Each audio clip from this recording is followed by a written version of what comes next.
good morning. Y'all are here on the first episode of Boxing with Breezy, man. We starting it up, and we're gonna keep it going. All right. So, this morning we just here to comment on the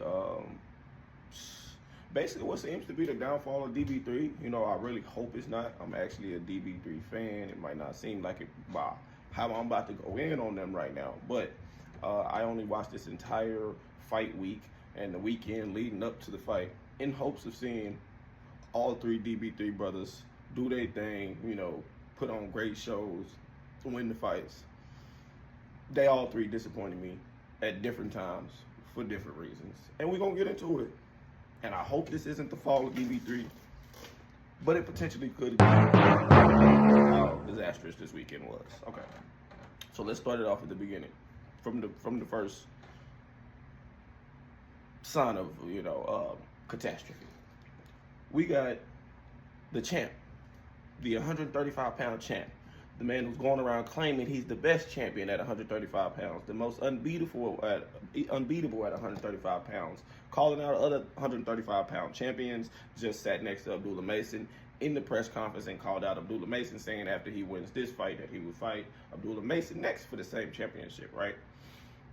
He then steps on the scale Friday morning, misses weight by 4 pounds, doesn't apologize, doesn't feel like he did anything wrong.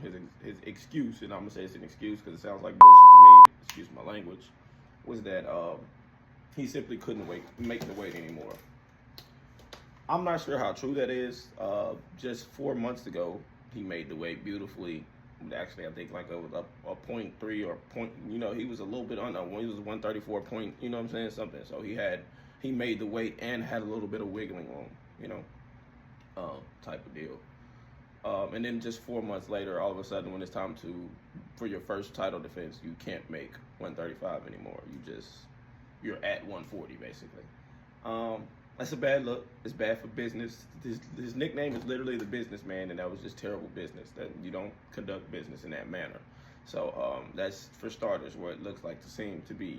It could have been like already begin a downward spiral, for Keyshawn with just that action alone. But it didn't stop there.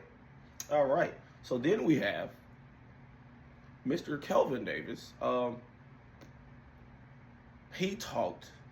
I mean, if you watch the press conference or any of the fight week leading up into the fight, he talked the biggest noise. I mean, he was gonna knock Wu out, and he wasn't special, and I'm not my brother. I'm gonna knock you out. They gonna have to pick you up and wake you up and woo woo woo, blah blah blah, bang.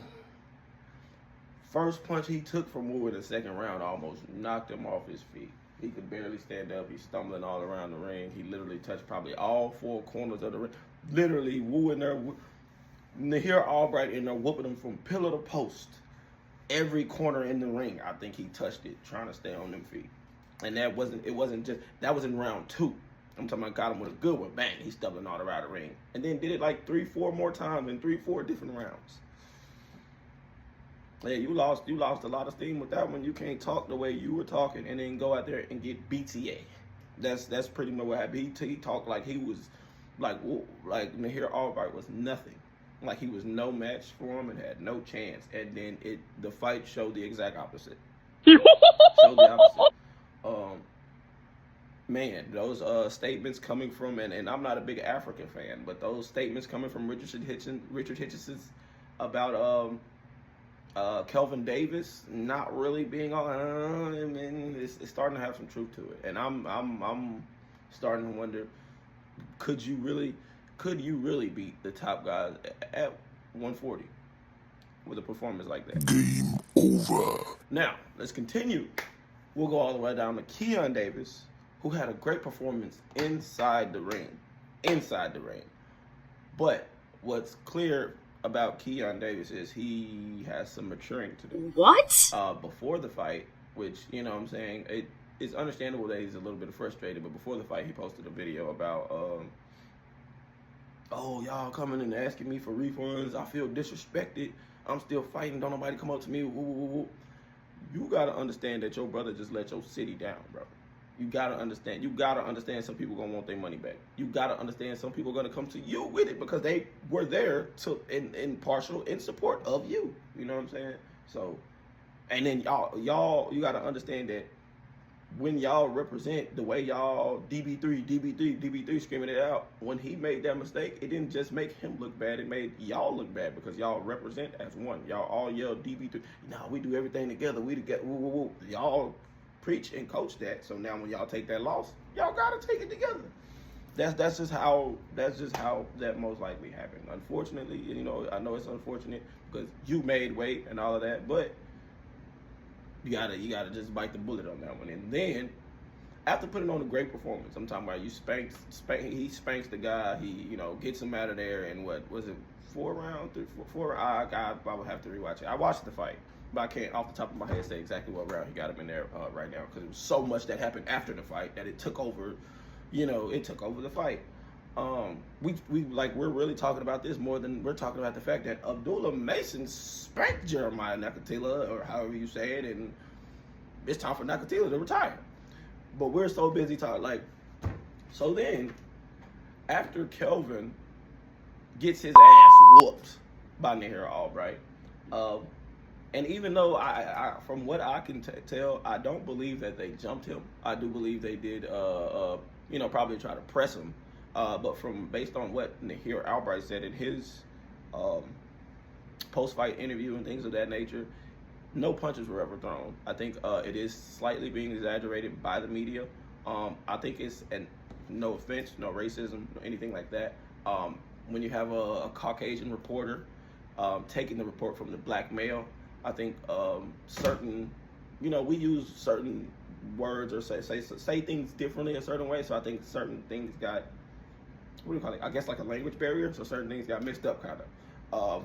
When he was saying, because I could tell, you can tell, like, you ever seen, like, talking about my African American people, or when you see two black people, or especially when you were younger, they got into it, but no punches are thrown. They chest to chest, forehead to forehead, face to face. I think that's more so what he meant by like nudging them with his head. They get in each other's face. They like talking to each other face to face. What? And they kind of nudge them with the head thing. I think that's more so along the line. Not even I think. That's clearly more so along the lines of what he was saying, because he clearly said no punches were thrown. If you watch the video of him his ring walk after the fight, like the post fight, walking back to his dressing room or locker room, whatever we're calling it, he already had that knot on his head and that cut above his eye. It was already there. I promise. Go back and watch the fight.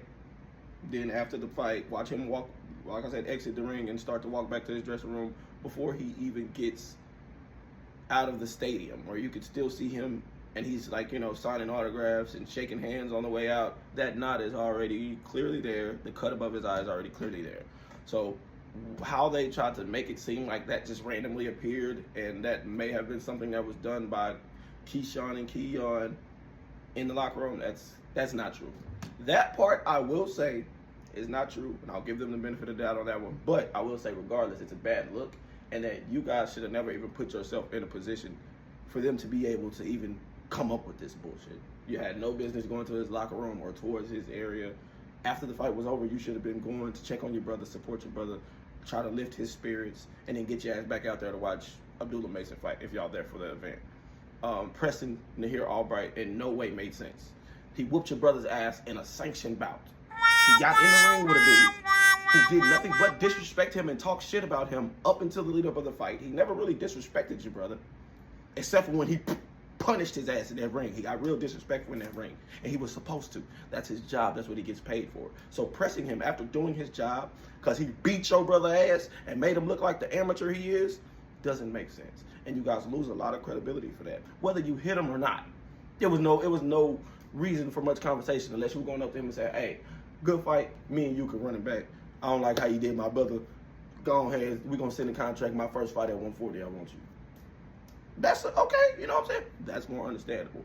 The route that they took, I'm very terrified, honestly, that we are seeing what is going to be the beginning of a spiral of a downfall for db3. Game over. Especially if the only way I can see Keyshawn coming back from this, he will literally has to fight great opponents for his next 2 or 3 fights, and he has to shut up, period.